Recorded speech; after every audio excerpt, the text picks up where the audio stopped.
É um prazer estar aqui a debater este tema.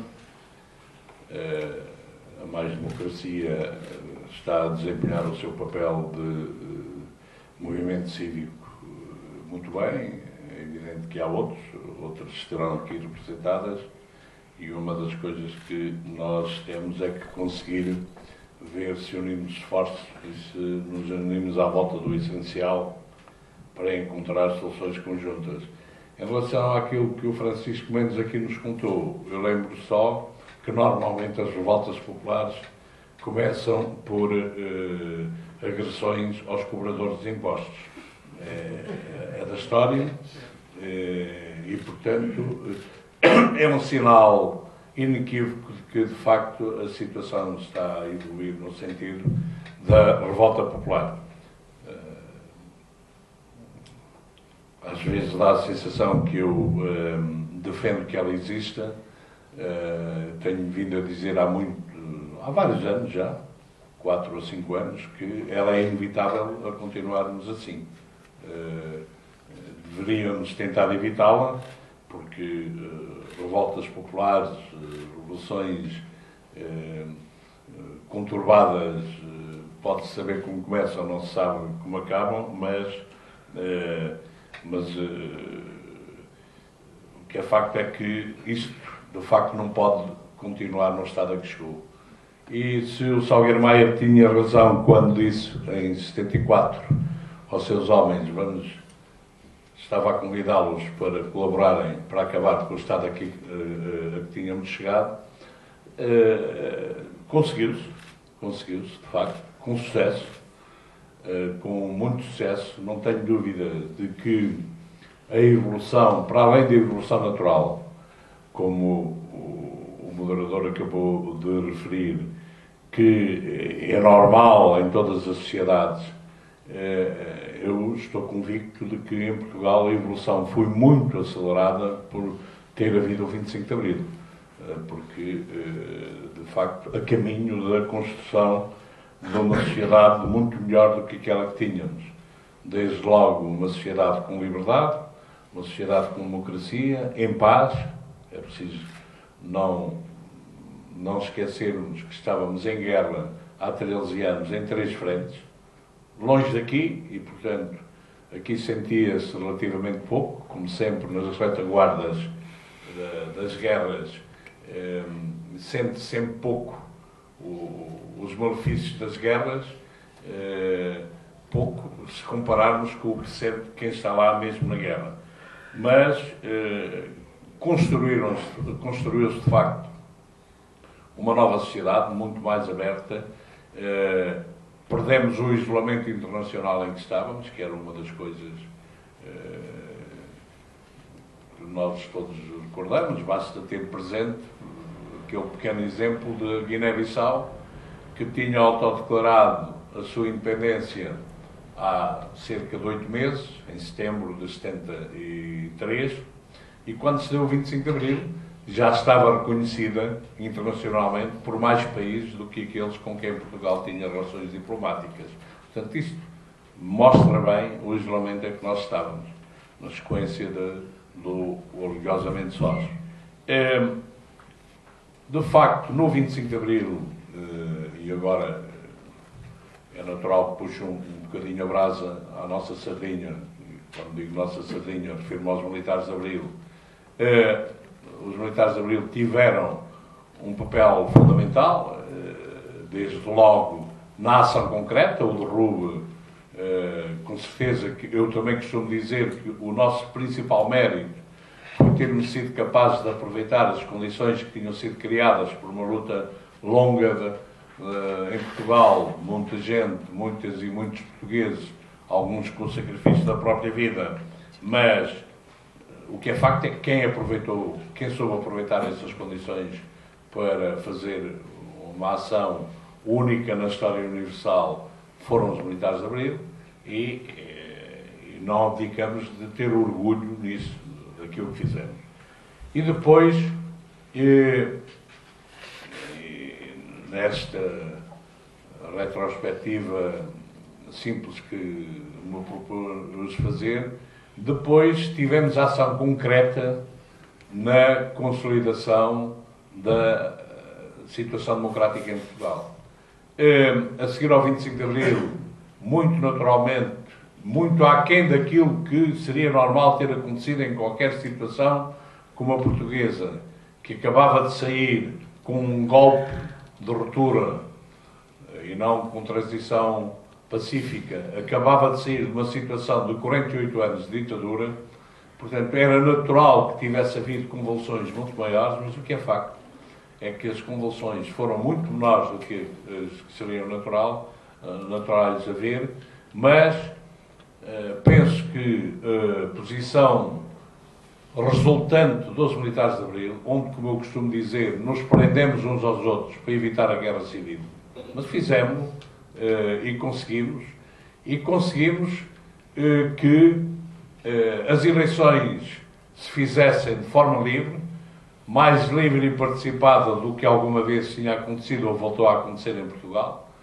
Basta ver que, em primeiro lugar, o recenseamento para as eleições, entre aspas, que tinha havido em 73, estavam recenseados cerca de 1 milhão e 200 ou 300 mil eleitores.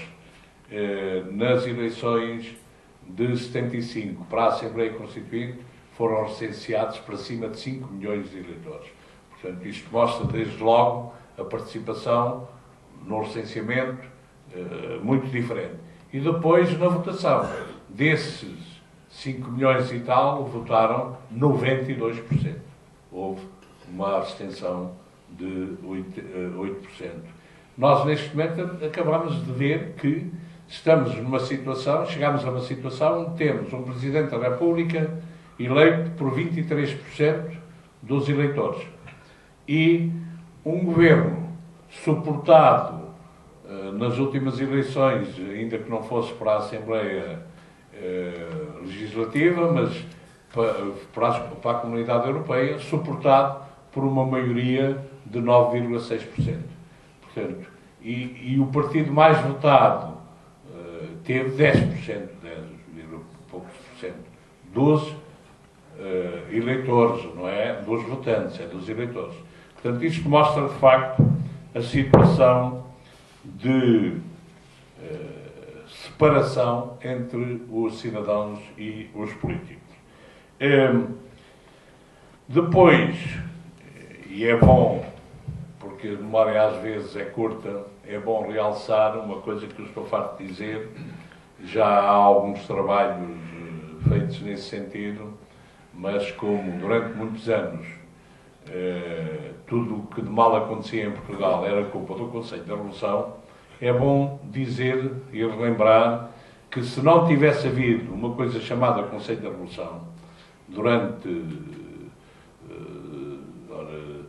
76, 82, 6 anos, 75, foram 6 anos em termos de órgão constitucional, porque depois da aprovação da Constituição, o Conselho da Revolução era um órgão constitucional. Se não tivesse existido o Conselho da Revolução, a democracia em Portugal não se teria consolidado. É a minha convicção profunda, serei suspeito a dizê-lo, a afirmá-lo, porque estive no Conselho da Revolução do início ao fim, mas, de facto, conseguiu-se que não houvesse as tentativas de golpes sucessivas que tinha havido no passado e conseguiu-se que a discussão dentro das Forças Armadas se produzisse num órgão próprio e não fosse para os quartéis, e conseguiu-se criar condições para que as organizações políticas que se criaram de forma democrática pudessem concorrer e exercer o poder. E o mal veio depois daí. Na minha opinião, com certeza que já havia coisas erradas antes do fim do período de transição, mas o mal vem, na minha opinião, naquilo que as forças políticas, os partidos políticos, que inclusivamente usufruíram de um tratamento especial que nós lhes demos a seguir ao 25 de Abril, as condições que foram criadas para lhes dar força para lutar contra a situação existente antes do 25 de Abril da proibição de partidos políticos, em que havia só um. Os partidos políticos assumiram, de facto, essas posições e tem sido aquilo que se vê. Hoje, na minha opinião, estão transformados em agentes de conquista do poder a qualquer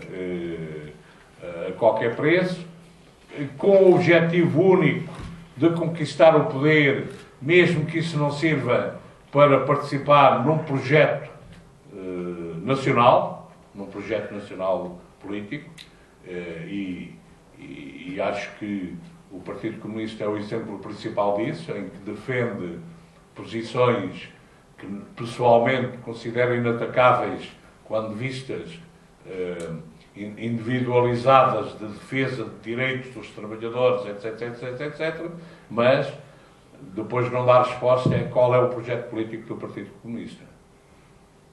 Fazer alianças com quem? Aceitar o quê? E qual é, se formos levar à prática aquilo que acaba por dizer, por defender, caímos numa situação em que quase que defende uma Albânia no século XXI, semelhante à que existia no século XX. Portanto, é de facto um problema terrível dos partidos políticos, são as agências de empregos, de fações, os chamados partidos do arco do poder, porque há os do arco da situação, do sistema, porque também, enquanto o sistema existir, desconvém. Não estão no poder, não são partidos da potência do poder, nem fazem nada para que isso aconteça, são partidos do arco do sistema, mas, principalmente os do arco do poder, transformaram-se em agências de empregos para cliques dentro do próprio partido. E deram cobertura ao flagelo maior, que penso que é aquilo que é a causa principal do que nos trouxe à atual situação, que é a corrupção. A corrupção em Portugal, basta lembrarmos do que é que aconteceu quando entramos na Comunidade Europeia e vieram jorros de dinheiro para este país. Basta lembrarmos disso, como é que esse dinheiro foi, através de métodos de corrupção, esbanjado, foi para os bolsos dos particulares e resultou muito pouco na melhoria da situação no país. Podem dizer-nos que isso também é assim nos outros países. Na Itália não só, também é assim.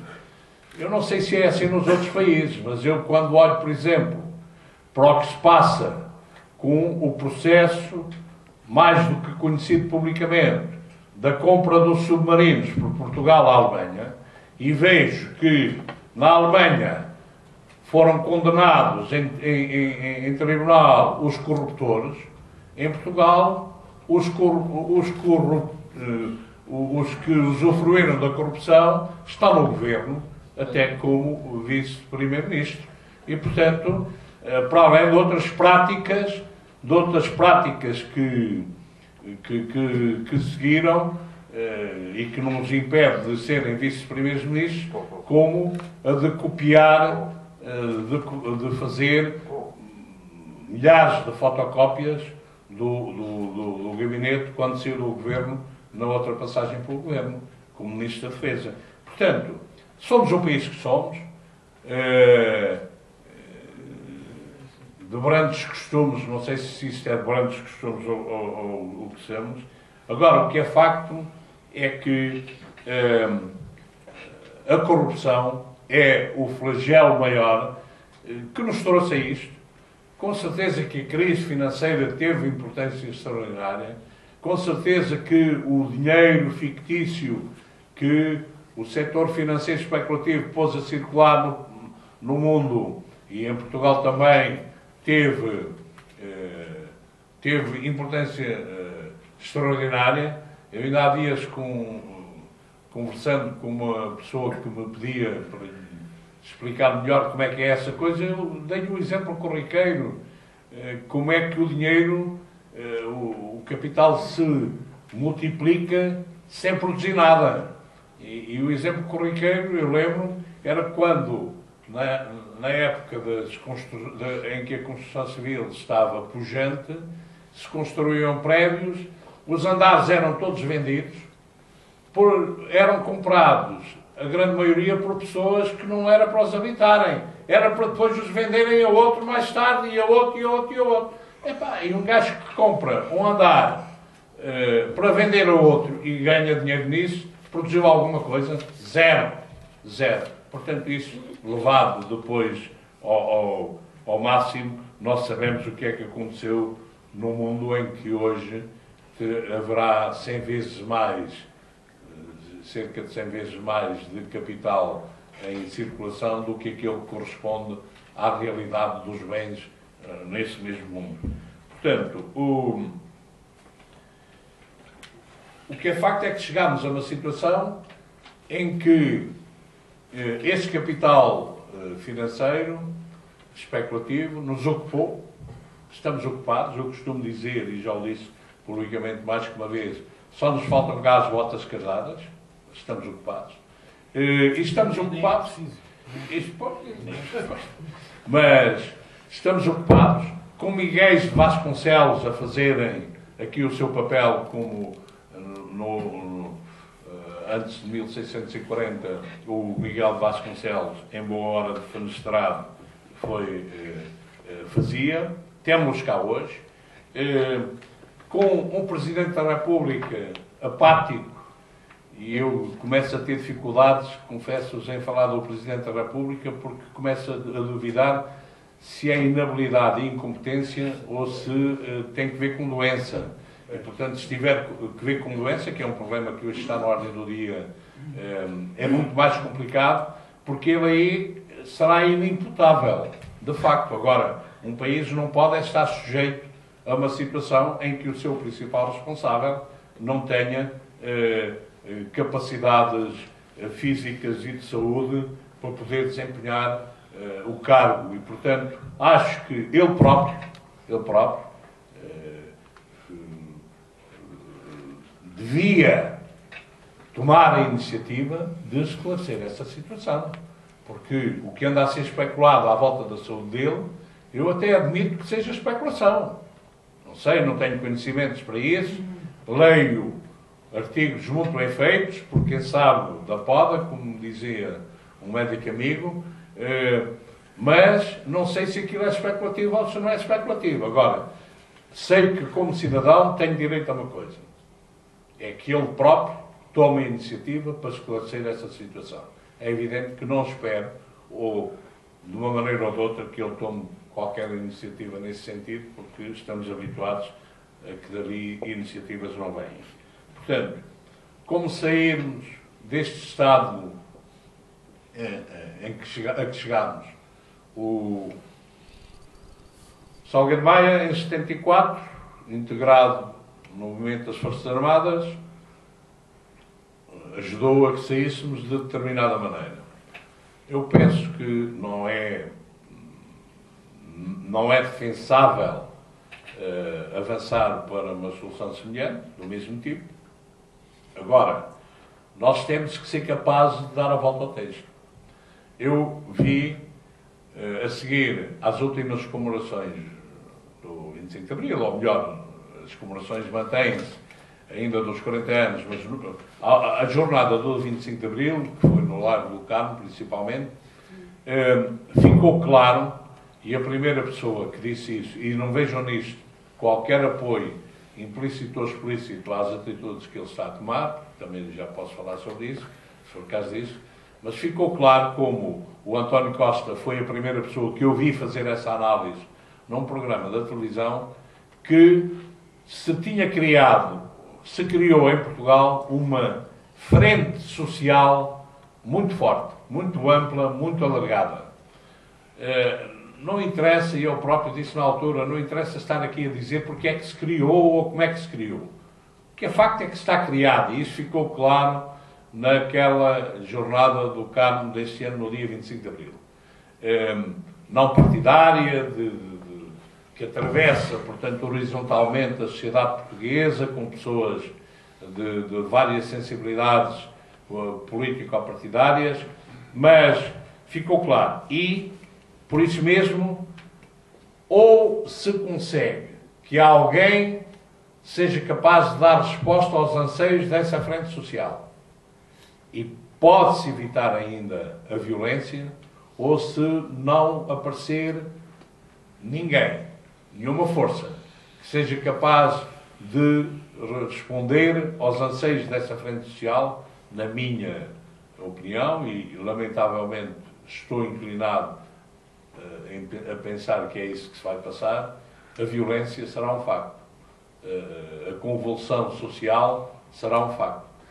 Aí eu tenho dito também, às vezes acusado de dizer determinadas coisas, também tenho dito que, como militar, e tenho feito esses apelos, o que espero é que, se isso for um facto, as forças de repressão, entre aspas, as forças de segurança e as forças armadas não se deixem instrumentalizar por quem estiver no poder para serem usadas como instrumento de repressão sobre as populações. É evidente que eu não defendo anarquias, mas normalmente começa por os indivíduos que têm menos responsabilidade, que é quem está no guichê do Serviço de Finanças, a responsabilidade não é dele, mas normalmente são esses que começam por levar as bordoadas das pessoas revoltadas. E, portanto, eu acho que temos que ser capazes de criar em Portugal um poder que tenha sentido nacional, que seja capaz de olhar para a Europa, porque eu acho que nós não podemos usar a Europa como um tabu, e temos que questionar se vale a pena mantermos ou não na Europa. E eu digo, nesta Europa, a funcionar como está, não vale a pena. É preferível sairmos. E, portanto, ou a Europa, também através dos seus responsáveis maiores, altera no sentido do projeto europeu como ele foi concebido e lançado inicialmente, e nós estamos lá muito bem e queremos estar, ou a Europa continua a ser aquilo que hoje está a ser feito, que é um instrumento de enriquecimento dos mais fortes, para empobrecimento e construção de cotadas de caça, que é aquilo que nós somos neste momento para os grandes países, sendo que a caça são os trabalhadores, são os desempregados, porque ficam aqui disponíveis. Um exército de desempregados é um exército disponível para mão de obra barata, e, portanto, é isso que se está a passar. Ou os nossos responsáveis que assumem o poder são capazes de olhar de facto para o país numa perspectiva nacional, não numa perspectiva nacionalista como antigamente era encarada, mas numa perspectiva de interesse nacional. São capazes de lutar por valores, que é uma das coisas que a minha experiência me tem dito, e que acho que, perdoem-me, estão aqui alguns militares de Abril, mas estamos em número reduzido, mas perdoem-me que eu diga isto. Nós, militares de Abril, temos demonstrado ao longo destes 40 anos que lutamos por valores e não por interesse. E é isso que, infelizmente, a maior parte de quem se envolve na política tem demonstrado o contrário. Luta por interesse e não por valores. Eu tenho tido algumas desilusões em movimentos, tentativas de movimentos cívicos. Na Associação 25 de Abril nós estamos disponíveis, queremos colaborar no encontrar a solução, não queremos ser nós a solução, porque não queremos ser nós a ocupar o poder, porque sentimos que isso traria outras situações talvez ainda mais graves. mas queremos ajudar. Agora, é frustrante cada vez que se toma uma iniciativa, depois os intervenientes principais começarem a olhar que cargo é que me vai caber, que taxa é que eu vou ter a seguir. Agora, a nossa postura tem sido essa. Eu posso contar-vos uma pequena experiência pessoal, rápida, para mostrar, de facto, esta maneira de estar. Quando foi a campanha da coligação aqui em Lisboa, a primeira vez, com o Jorge Sampaio, eu participei na Comissão Executiva. Era a primeira experiência que havia de uma ligação PS e PCP. Tenho a noção que ajudei bastante a que a solução fosse aquela que fosse. Participei ativamente e em full time na Comissão Executiva, e quando o Jorge Sampaio foi eleito e tomou posse, eu depois disse ao Jorge, a partir daqui, se precisar alguma coisa de mim, eu continuo disponível para ajudar naquilo que for preciso, portanto, quando sentir que eu posso ser útil para alguma atividade, diga-me. E ele perguntou-me, está bem, ó Vasco, que lugar é que você quer? E eu digo, lugar? Mas eu não te estou a dizer que quero um lugar, pá. Eu não estou aqui a participar para arranjar um lugar para mim. Estou a dizer que estou disponível para ajudar se for preciso. Agora, lugar, portanto, é esta postura que, de facto, tem que ser alterada, porque temos que ser capazes de lutar contra a corrupção. Contra a corrupção. Mesmo que seja no grupo a que pertencemos. Mesmo que seja no grupo a que pertencemos. E, portanto, a corrupção está na origem da crise. Nós, na Associação 25 de Abril, fizemos alguns trabalhos nesse estudo, nesse campo. Fizemos algumas iniciativas, por exemplo, sobre a discussão do Estado Social e do ataque ao Estado Social, que é absolutamente miserável. É evidente que há dinheiro. É preciso sabê-lo ir buscar onde ele está e saber utilizá-lo. E não me venham, porque outra coisa que é a vitimação, o convencer o desgraçado que tem meia dúzia de questões e que aceitou a pressão do banco para comprar uma casa a prestações e depois vem dizer a seguir tu é que és o responsável porque viveste acima das tuas possibilidades. Portanto, isto é absolutamente criminoso, o que essas forças têm feito. É criminoso o que continuam a fazer. Portanto, ou nós conseguimos recuperar a credibilidade das pessoas, porque eu há 3 anos não Rossio, e portanto não foi, nós na Associação 25 de Abril, já agora permitam-me só a parte também, fomos acusados de que deixámos de ir à Assembleia da República porque era o governo do PSD e do CDS. E que antes não fazíamos nada. Pois, no governo Sócrates, na intervenção que fiz no Rossio, no 25 de Abril, tive a oportunidade de afirmar lá que a crise de credibilidade era o principal problema que atravessávamos em Portugal. Que a crise de confiança e de credibilidade nos detentores do poder político era maior do que a crise financeira. E ou nós resolvíamos o problema da crise de credibilidade e da crise de confiança, ou não conseguíamos resolver as outras. É evidente que não estamos isolados, vamos ter que ser capazes de dar um murro na mesa se for preciso, mas de assumirmos pequenos, mas com importância, como já tivemos e continuamos a ter no mundo se soubermos, dentro da comunidade europeia, e não aceitar sermos os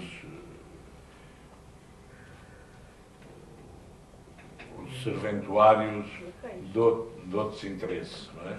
E, portanto, se formos capazes disso, conseguiremos sair do estado a que isto chegou. De outra maneira, não acredito muito que não haja uma forte convulsão, porque eu parto deste princípio. É impossível as pessoas continuarem a aguentar isto. É impossível. E vai ter que arrebentar. E quando arrebentar, sabe-se lá como é que vai arrebentar. Nós sabemos como começa, nunca sabemos como acaba. Sabe-se lá como é que vai arrebentar.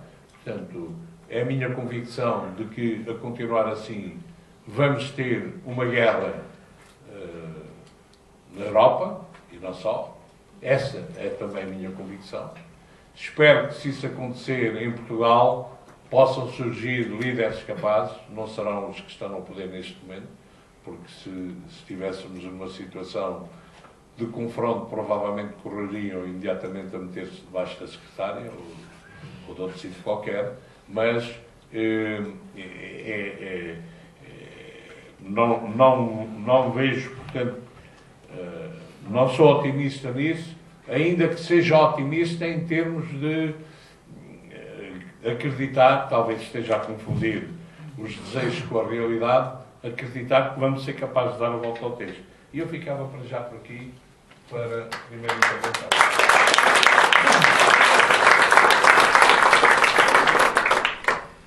Muito obrigado.